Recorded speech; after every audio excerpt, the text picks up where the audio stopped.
Hey there guys, my name is Marcus, and in this video I'll show a simple way how you can easily install and play Spaceflight simulator on PC from mobile. So the first thing that you want to do is scroll down below to the description and click on the link.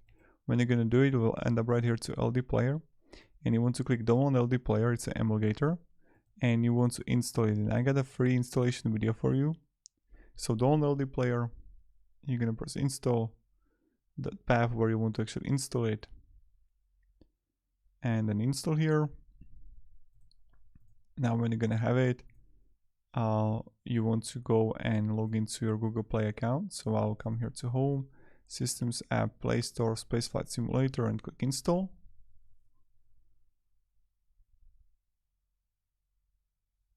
In a moment when you're gonna have it, and it's going to install for you,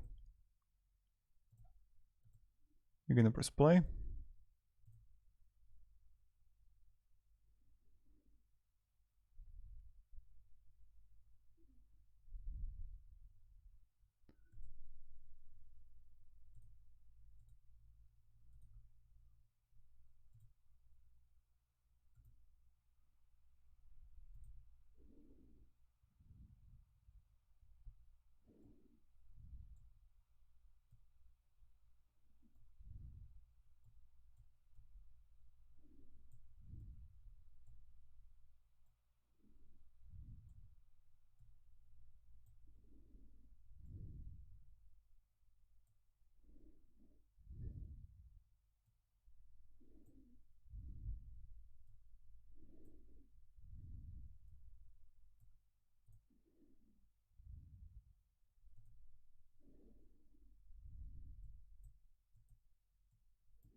So yeah, that's how you can do it.